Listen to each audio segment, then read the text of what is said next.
कहानी नीरू की है। पंजाब की नीरू की शादी दिल्ली के राहुल से होती है। दिल्ली कितना बड़ा शहर है ना, लेकिन आप लोगों का घर तो बहुत छोटा है। हमारे पंजाब में तो ये बड़े बड़े घर होते हैं कि मजा ही आ जाता है। कोई बात नहीं नीरू, मैं भी तुम्हारे लिए बहुत बड़ा मकान बनाऊंगा बहुत जल्दी। नीरू के पिता जहाँ पंजाब के जाने माने व्यापारी थे, वहीं उसका पति राहुल दिल्ली में एक सिंपल नौकरी करता था। माँ, यहाँ तो घी मक्खन इतना महंगा है कि क्या बताऊँ। मैं तो तरस ही जाती हूँ घी खाने के लिए। नीरू की माँ को ये सुनकर बहुत दुख होता है।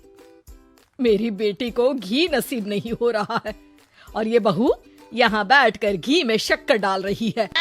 देख वनिता, मैं साफ कह रही हूँ, इस घर में जितना घी आएगा उतना ही मेरी बेटी के घर दिल्ली भी जाएगा। अरे ये क्या बात होती है माँ जी? बेटी का उतना ही करो जो अच्छा लगे। अब क्या मायके से घी और मक्खन तक की सप्लाई करोगी आप? हाँ, मेरी बेटी किसी चीज को तरसे मुझसे बर्दाश्त नहीं होता।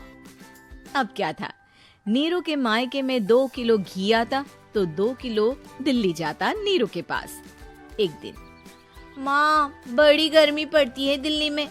इस घर में तो एक ही एसी है और वो भी ड्राइंग रूम में। सारा परिवार एक ही कमरे में सोता है। हाँ बेटा, वो तो हर घर की कहानी है। यहाँ भी एक ही एसी है।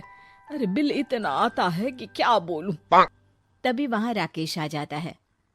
माँ, थोड़ी देर में यहाँ कुछ प्लम्बर आएंगे मेरे कमरे में एसी लगाने। जरा ध्यान से लगवा देना ना माँ। ओए, ऐसे कैसे तेरे कमरे में एसी लगेगा? हाँ राकेश, एक बार बात तो कर लेता। अरे पापा, वो वनिता को गर्मी में नींद नहीं आती। ड्राइंग रूम में सबके साथ सोने में वो अनकंफर्टेबल है, इसलिए। अरे पूरे परिवार के साथ वहाँ तेरी बहन नीरू भी तो सोती है। वो नहीं हो रही क्या अनकंफर्टेबल? समझ रहा है ना?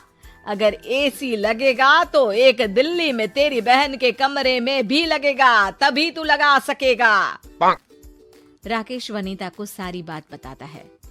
वनिता करती भी क्या, मन मार कर बैठ जाती है। माँ, ये लोग ठीक नहीं है, क्या करूँ मैं? अरे बेटी, यहाँ आ जा, तू यहाँ आकर रह ले। अरे छोड़ दे ऐसे पति को।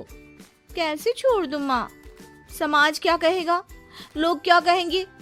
वैसे भी मेरा एक बेटा है मयंक। अरे हटा बेटा, तेरी उम्र ही क्या है? इतनी परेशान रहेगी तो काम कैसे चलेगा? खैर, बात आई गई हो जाती है।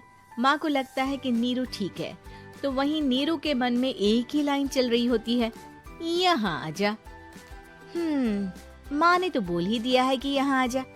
बस मयंक थोड़ा सा बड़ा हो जाए, इन गरीबों को छोड़कर मैं वापस माँ के पास ही चली जाऊंगी। वो इसी सोच में बाजार में चल रही थी कि मैम, आपका दुपट्टा जमीन को छू रहा है। नीरू जैसे ही उस लड़के की तरफ देखती है, देखती ही रह जाती है। हाय रे, कितना सुंदर लड़का है ये। अब क्या हुआ? मैंने कहा आपका दुपट्टा।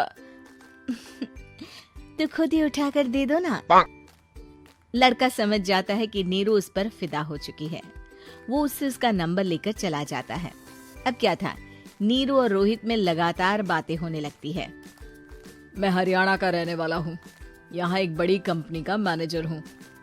अच्छा, और कितने बच्चे हैं तुम्हारे? बच्चे? अरे मेरी तो शादी भी नहीं हुई है। तुम बताओ, शादी करोगी? नीरू शर्मा जाती है। अब लेकिन मैं तो पहले से ही शादीशुदा हूँ। मुझे फर्क नहीं पड़ता, बस तुम शादी कर लो। भाग चलते हैं, बहुत पैसे वाला हूँ मैं, हमेशा खुश रखूंगा तुम्हें। नीरू रोहित से मिलकर सारा प्लान बना लेती है और फिर एक दिन घर से भाग जाती है। दोनों शादी कर लेते हैं। शादी के बाद, क्या बात है नीरू, तुम्हें परेशान सा देखता हूँ, सब ठीक तो है ना? हाँ, सब ठीक है।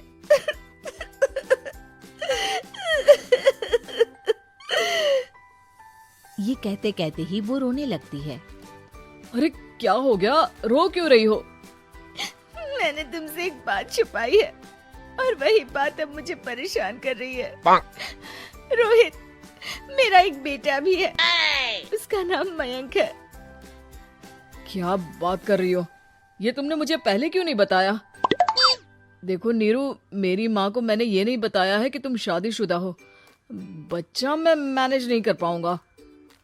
नीरू को समझ में नहीं आता कि वो क्या करे। तुम उस बच्चे को अपनी माँ को क्यों नहीं दे देती? नीरू चुपके से माँ को फोन करती है। माँ, क्या मयंक को तुम रख सकती हो? बेटा, मैं राकेश के साथ बात करती हूँ। आखिर घर का बेटा वही है, जो वो बोलेगा। वैसे भी बेटा, तूने जो किया है ना, उसके बाद से पूरा घर तेरी बुराई कर रहा है। मैं भी अब किसी से तेरे लिए लड़ नहीं सकती। राकेश बेटा, नीरू ने तो जो किया बहुत ही बुरा किया, लेकिन मैं सोच रही थी कि क्यों ना मयंक को हम यहाँ ले आए। तभी वनीता बोल पड़ती है। वाह जी, ऐसे कैसे यहाँ ले आए? यहाँ क्या भंडारा भरा है? और जिस बच्चे की माँ ने नहीं सोचा, उसके लिए हम क्यों सोचे? नीरू को एक बार तो अपने बच्चे के बारे में सोचना चाहिए था ना। अरे लेकिन तेरे पास भी तो लड़का नहीं है ना वनीता।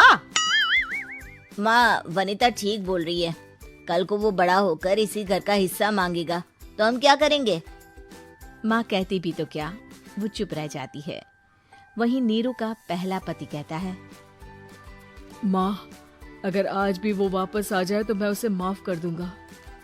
बेटा, गरीबी चीज ही ऐसी है, क्या करेगा? तू तो अब मयंक का सोच। वो बेचारा तो बिना माँ का हो गया। मयंक के खातिर तू दूसरी शादी कर ले बेटा। लोगों के लाख समझाने के बाद नीरू के पहले पति की शादी रिद्धि से हो जाती है, जिसके पहले पति से 2 बच्चे होते हैं। देखो जी, मैंने शादी सिर्फ बच्चे के खातिर की है। मैंने भी शादी सिर्फ बच्चों के खातिर की है। वहीं नीरू के दूसरे पति के मन में ये बात घर कर जाती है कि नीरू एक मासूम बच्चे को उसके खातिर छोड़ कर आई है। अब देखो नीरू, मुझे लगता है कि जो औरत अपनी कोख का बच्चा छोड़ सकती है, वो तो कुछ भी कर सकती है। कल को तुम्हें मुझसे अच्छा कोई मिल गया तो तुम तो मुझे भी बाय बाय कर दोगी ना। नीरू को अब उसका दूसरा पति ताने देना शुरू कर देता है। तंग आकर नीरू उसके यहाँ से भागकर अपने पहले पति के पास चली जाती है, लेकिन ससुराल में क्या लेने आई है नीरू, मयंक को? नहीं नहीं सासू माँ, मुझसे गलती हो गई, मुझे माफ कर दीजिए। नीरू, अब वक्त खत्म हो गया है, मेरी शादी हो चुकी है।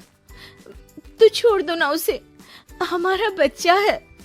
मैं आपको अपनी माँ नहीं मानता। मेरी नहीं मान तो बात अच्छी है। नीरू मयंक की बात सुनकर समझ जाती है कि उसके पास अब न आसमान रहा ना ही जमीन।